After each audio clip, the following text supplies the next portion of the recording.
Nagdemo si General Torre sa ating Pangulong Bongbong Marcos at kay DILG Secretary John B. Crimolia.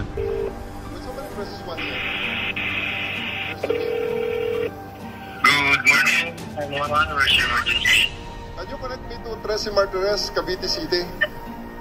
Grabe mga kababayan yung pag-angat ng trust ratings ng PNP natin ngayon sa pamumuno po ni General Astig Torre. Sikat na sikat si General Torre. Si General Torre kasi mga kababayan ang humuli sa dating Pangulong Digong, nag-deliver pa dahig. Sabi ni Marie Cruz, Okta with Professor Guido is undeniably efficient compared to other.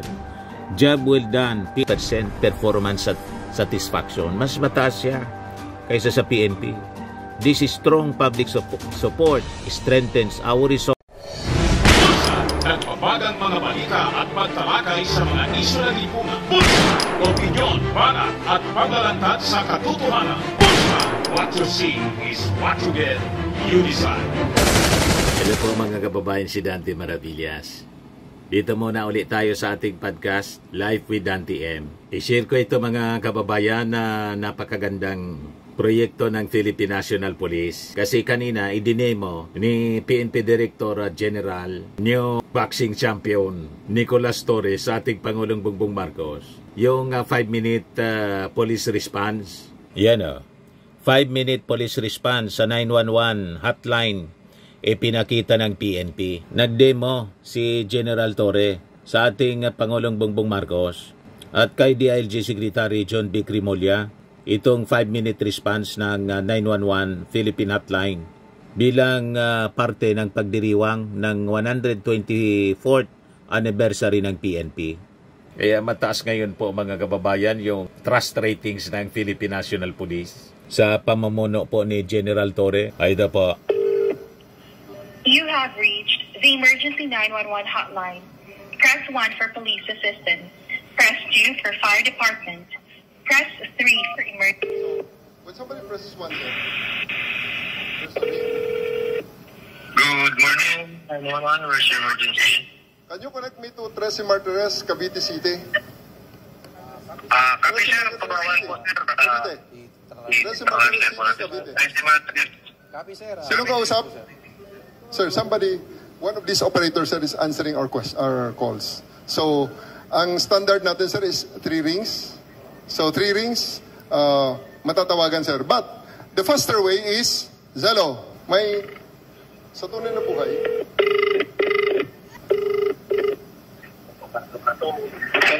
Good morning sir. Good morning. Test call from Yes sir, good PCC. morning po.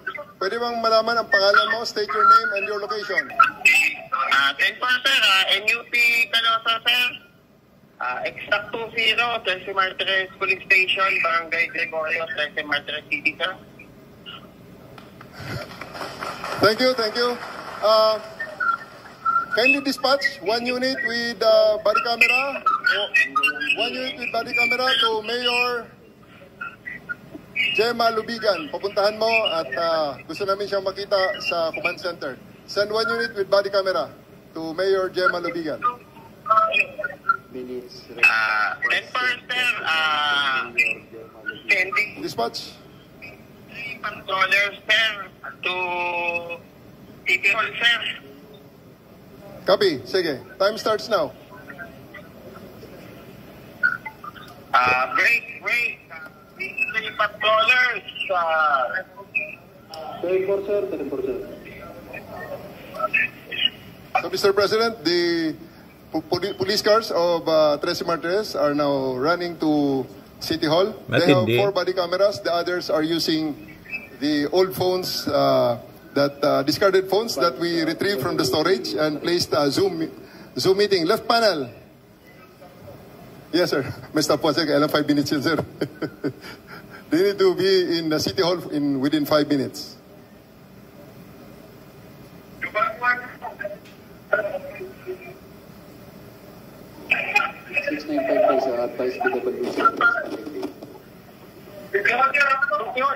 Dito na malaman sir kung si Mayor sir ay nandun sa City Hall or wala.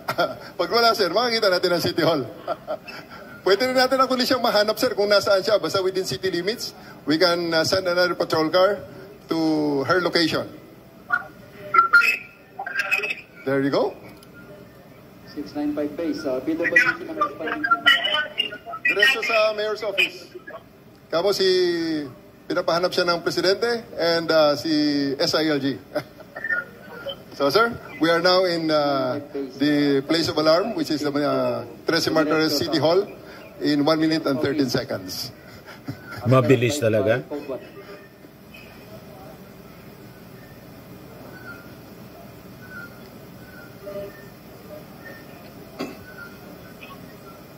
Paki-instruct, tawagan si Mayor. Sir Malasagwe, 695 base.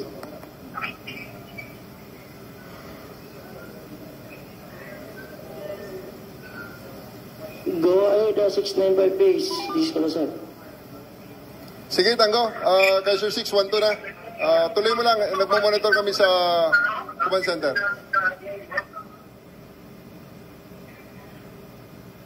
Monitoring sa command center. Pakihanap si Mayor.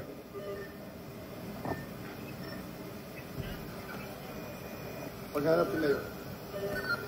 So, 695 base. sa ngayon, sir, may papakita rin kami mamaya, sir, ng mga tumatakbo, sir. Yes, sir. That's already inside City Hall. Going to the Mayor's office, sir.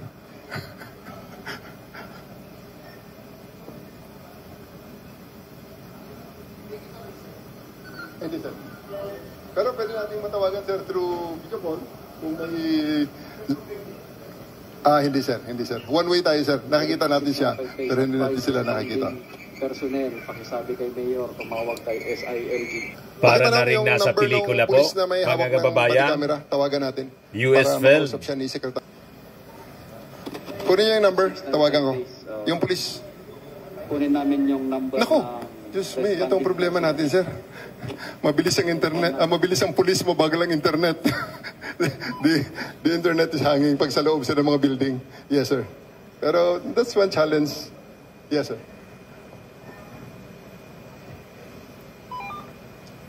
Parang Mission Impossible na po. Yes, sir. You see? Nagaling po si General Torre. Nandun na. Yung responding personnel natin, sir, all the time ay nakakausap natin, sir. We are through radio, sir. We are in constant communication with them. Right now, sir.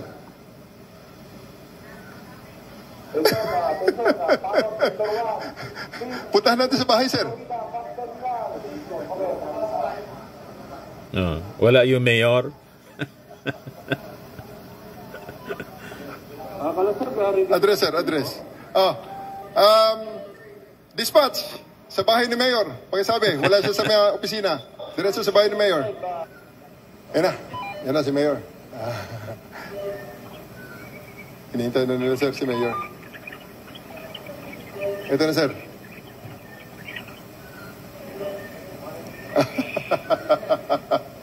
So, we are there in 2 minutes and 41 seconds. Mabilis talaga.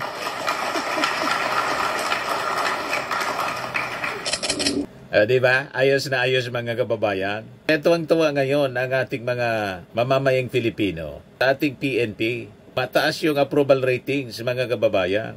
Yan po, report ng ABS-CBN. The Philippine National Police has welcomed the result of the latest Okta Research Survey, which showed a significant increase in public trust and confidence in the police force.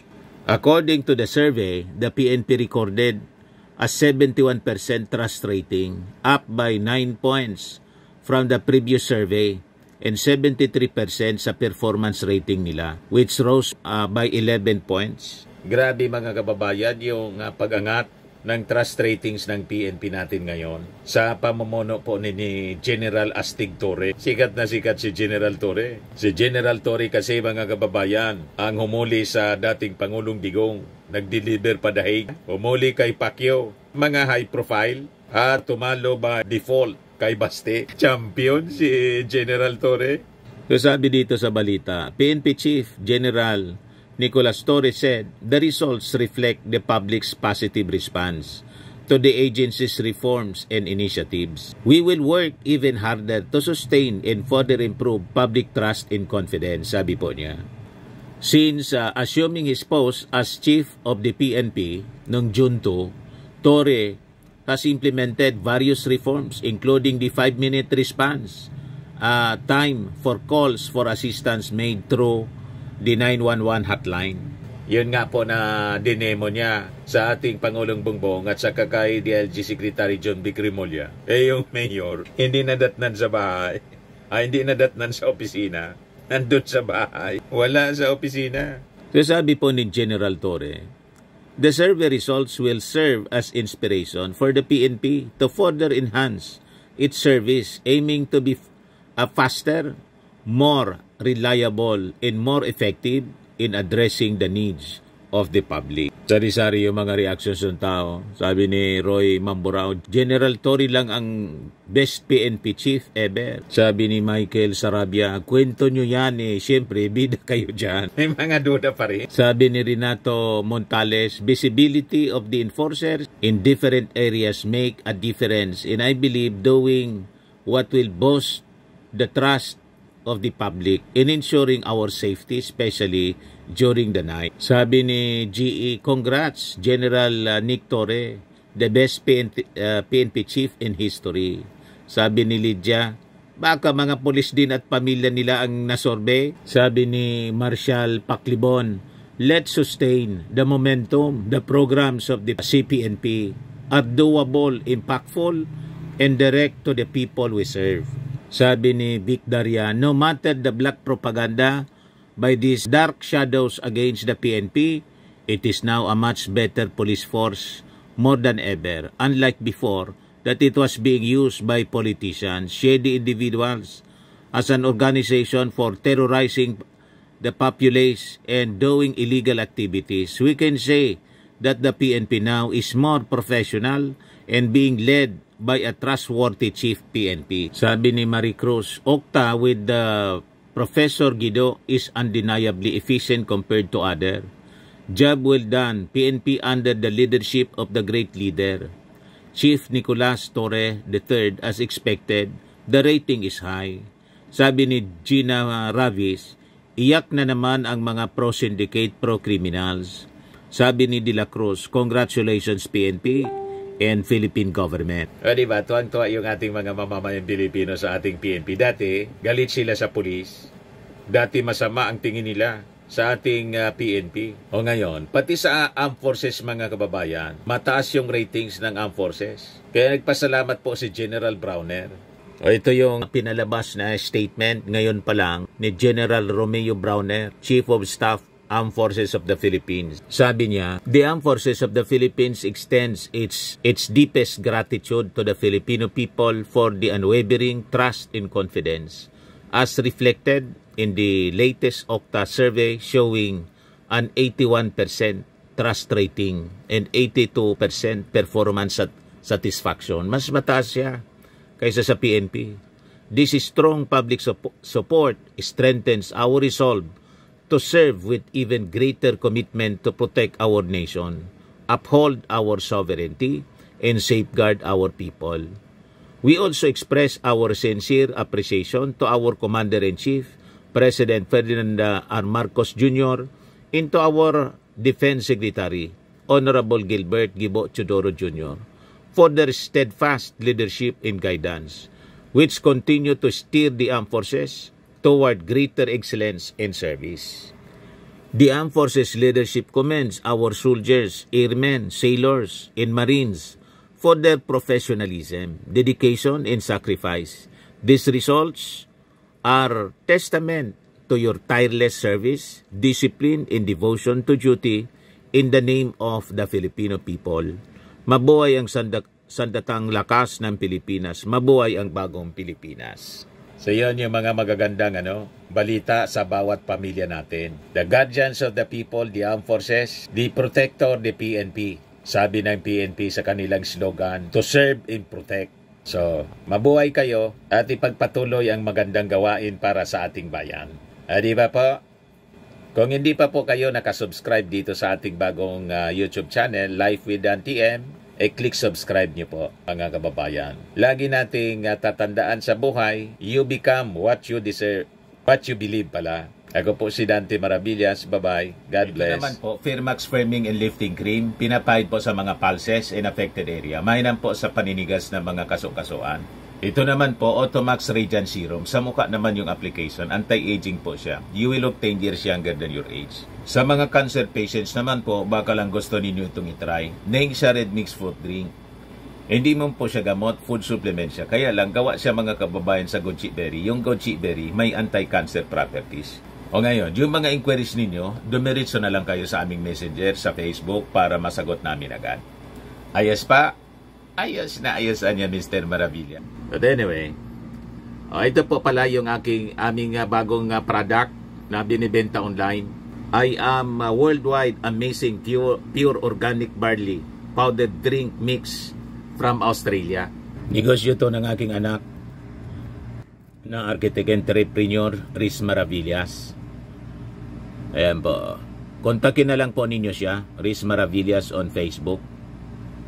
Ang mga health benefits niya, boost immunity, improves digestion, enhance energy levels, packed with antioxidants, prevent cancer. Sa mga nagana po ng malinis and spacious fitness gym, pumunta lang po kayo sa aming Colossal Fitness Gym. May Grab car rental din po kami. Ito naman po yung bago naming product na binibenta online. Eye Glow Serum, whitening po siya. Tingnan ninyo yung epekto sa aking anak na architect before and now. Yung mga inquiries po ninyo, dumiretso na lang kayo sa kanyang Facebook account, Riz Maravillas.